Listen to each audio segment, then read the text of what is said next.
vídeo, um desenho ou qualquer coisa sobre esse lobo caçador, que é o vilão, ou melhor, o antagonista de Gato de Botas 2, O Último Pedido. Então hoje vamos ver quais lendas e figuras podem ter inspirado esse personagem. E é claro que aqui vai ter spoilers.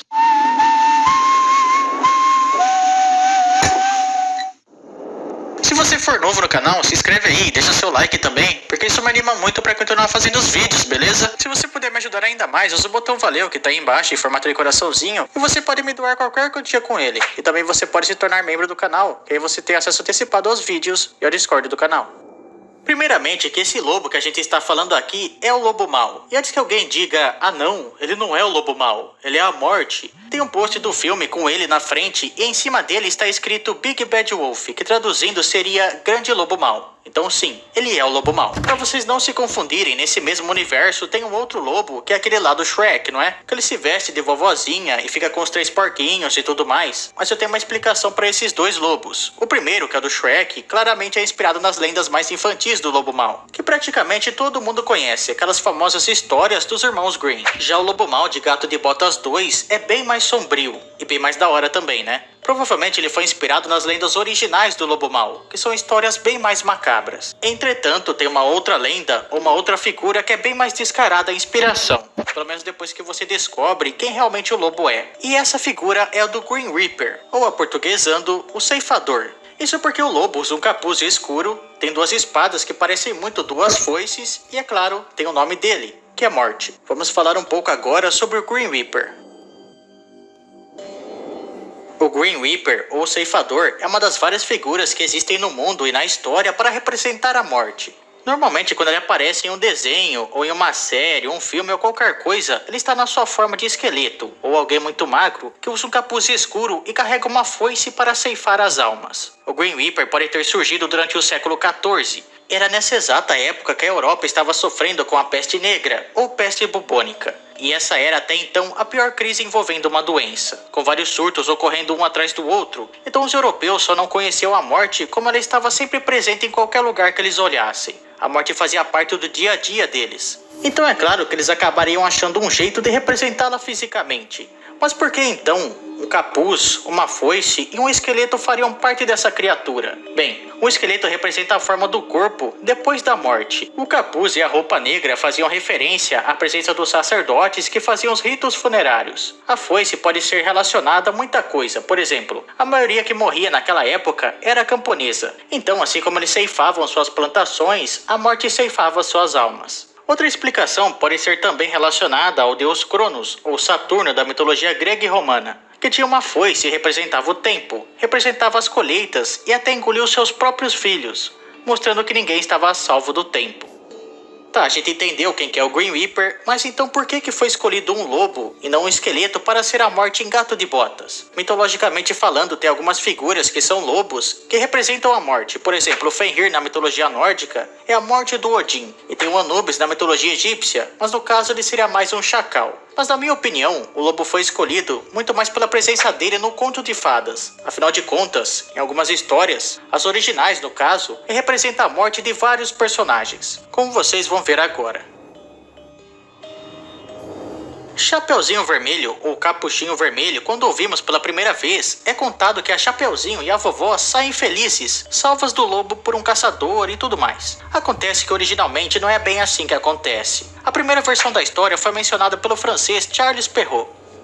A Chapeuzinho Vermelho era uma jovem muito bonita. A sua mãe amarou um bolo, pegou um pote de manteiga e disse para que ela levasse até a casa de sua avó, que morava em um outro vilarejo. A menina então imediatamente começou o seu caminho, até que em um certo momento ela encontrou um lobo. Esse lobo pensou em devorar ela ali mesmo, porém, como tinha alguns leadores pela redondeza, ele começou a conversar e perguntou onde ela ia. A menina, como não sabia do perigo que estava ocorrendo, disse que ia para a casa de sua avó levar um bolo e manteiga. O lobo perguntou aonde essa avó morava, e a Chapeuzinho não só disse que ela morava em um outro vilarejo, como deu até mesmo um ponto de referência. Disse que ela morava na primeira casa da aldeia que vinha depois do moinho.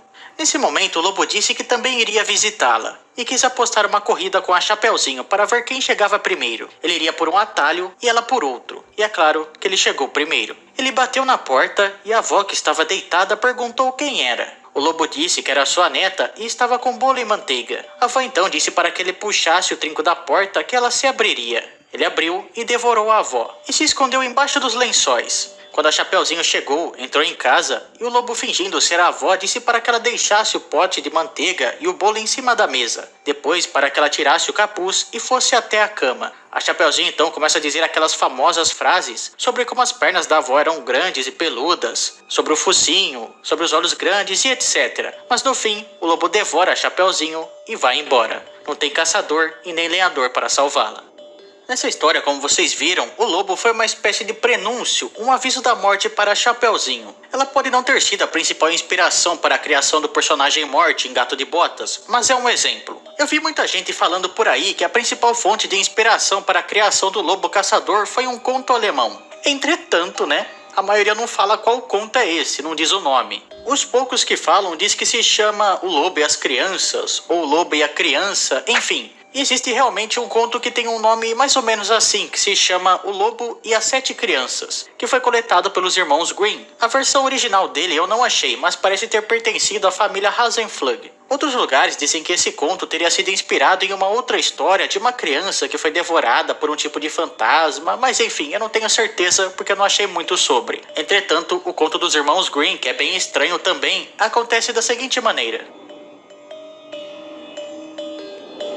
Era uma vez uma velha cabra que tinha 7 filhos pequenos e amava todos eles. Mas um certo dia ela tinha que sair para ir à floresta buscar comida. Então ela chamou os seus filhos e avisou elas que ia sair. E disse para que eles ficassem muito atentos ao lobo, que se ele entrasse na casa ele devoraria todos eles. A pele, os pelos, tudo. Disse que ele tentava sempre se disfarçar, mas dava para reconhecer a sua voz, que era áspera, e os pés que eram escuros. As crianças disseram que ela poderia ficar tranquila e fosse embora, que eles tomariam muito cuidado com esse tal lobo. Então a velha cabra foi para a floresta, deixando os 7 cabritinhos sozinhos. Não demorou muito e alguém bateu na porta. Os filhos perguntaram quem era, e a voz respondeu dizendo que era a mãe deles para que eles abrissem a porta. Mas as crianças reconheceram aquela voz áspera, não era uma voz gentil e suave como a da mãe deles. Com certeza, aquele lá era o lobo. O lobo ficou muito frustrado, mas ele foi até um vendedor, comprou um giz, comeu e deixou a sua voz mais suave. Foi novamente até a casa dos cabritinhos e bateu na porta.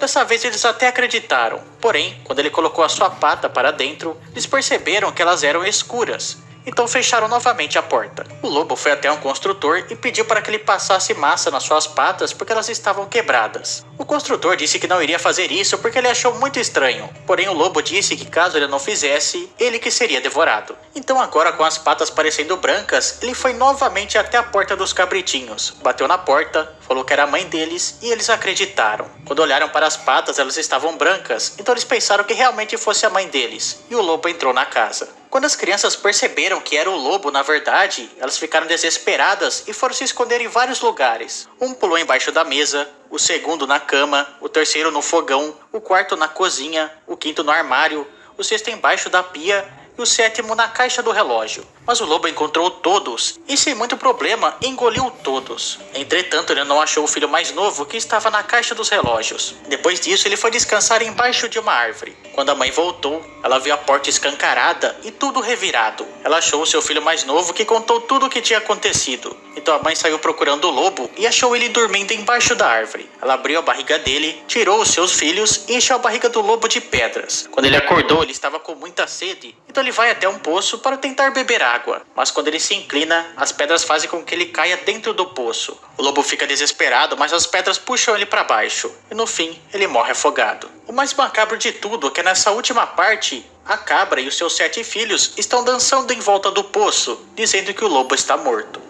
Bem, essa história, como vocês puderam ver, em base é a mesma coisa da Chapeuzinho Vermelho. Até a moral da história seria igual, que você não deve conversar com estranhos, ou no caso dos 7 cabritinhos, você não deve abrir a porta para estranhos. E o vilão da história é o mesmo, o lobo mau. E assim como no filme do Gato de Botas, ele está sempre tentando ir contra o protagonista, tentando matar ele. E no final das histórias, ele está sempre ensinando uma lição. Bem, agora a gente entendeu por que a escolha foi o lobo mau e por que ele é a morte no filme. Mas e a principal característica dele, que é aquele assovio? Bem, para isso eu pensei em duas possibilidades. A primeira é que eles colocaram no filme simplesmente para ficar mais sombrio. E a segunda é que eles podem ter tirado isso de duas histórias. A primeira delas é uma muito famosa, que é dos Três Porquinhos. O assovio do lobo é para indicar que ele está chegando, que a morte está chegando. E na história dos Três Porquinhos, quando ocorre o sopro do lobo, também é o indício da morte. Mas vamos ver a versão original do conto, que aí vocês vão entender melhor. Essa história, assim como as outras duas, ficou conhecida por causa dos irmãos Grimm, mas a primeira vez que ela apareceu foi através do escritor inglês James Halliwell, e depois foi reescrita por Joseph Jacobs. Uma certa vez, estava uma velha porca com seus 3 filhos, e como já não tinha mais como criá-los, pediu para que eles saíssem e fossem buscar fortuna. O primeiro deles saiu e encontrou um homem com um feixe de palha, e ele pediu um pouco para construir a sua própria casa, e o homem deu. Assim que o porquinho terminou a sua construção, apareceu um lobo e pediu para entrar na casa. E é claro que o porquinho não deixou. Então o lobo deu um sopro, derrubou a casa e devorou o primeiro porquinho. O segundo filho achou um homem vendendo plantas e pediu um pouco para também construir a sua própria casa. Ele foi lá, construiu e de novo aparece o lobo pedindo para entrar. O porquinho não deixa e o lobo novamente dá um sopro que derruba a casa e ele devora o segundo porquinho. O terceiro irmão acha o homem vendendo tijolos. Ele pega um pouco e constrói a sua própria casa. E novamente aparece o lobo. Só que dessa vez, quando ele dá o seu sopro, não acontece nada. Então ele tenta enganar o porquinho lá dentro. Ele diz para os dois no dia seguinte irem buscar nabos, manteiga e uma batedeira em uma feira que tinha ali perto. O porquinho concorda, porém, no dia seguinte, ele vai antes do lobo chegar. Quando o lobo fica sabendo disso, ele fica furioso e tenta entrar pela chaminé para devorar o porquinho. E bem, a partir desse momento a história fica muito bizarra. O porquinho tinha deixado um caldeirão fervente embaixo da chaminé. O lobo cai dentro, o porquinho tampa o caldeirão e a janta acaba virando o próprio lobo que tinha comido seus irmãos. No caso, não tem bem um assovio na história, né? Mas vocês entenderam um paralelo com o sopro do lobo, né? Bem, além dessa história dos 3 porquinhos, tem também uma outra, que não é bem um conto, é mais uma parábola, eu não sei. Mas ela se chama O Menino e o Lobo. Segundo essa história, tinha um menino que estava cuidando de um rebanho de ovelhas. E seus pais tinham dito que se ele visse um lobo chegando, era para ele assoviar. Ou, segundo outras versões, gritar. Mas o menino sempre enganava as pessoas. Ele assoviava sem ter visto o lobo, e quando as pessoas chegavam para ajudar, ele estava deitado no chão, dando risada. Mas uma hora ele realmente viu o lobo, e quando assoviou, ninguém veio para ajudar. Ele tentou sozinho espantar o lobo, mas ele foi mordido e quase morreu. E quando ele chegou em sua casa todo machucado para contar o que tinha acontecido, a sua avó disse que quando alguém conta uma mentira, sempre vão achar que ele é um mentiroso. Ah, galera, eu tava quase esquecendo de uma outra história, que se chama O Lobo e o Menino. Que é até parecido com a história que eu acabei de contar, né? Mas pode se chamar também O Lobo e a Criança, O Lobo e o Garoto e por aí vai. Onde o lobo sempre toca uma flauta antes do banquete, que também pode ter uma relação aí com o assovio do lobo do filme. Bem, galera, o vídeo foi esse, eu espero que vocês tenham gostado. Não esqueça de avaliar o vídeo, deixando o like ou dislike.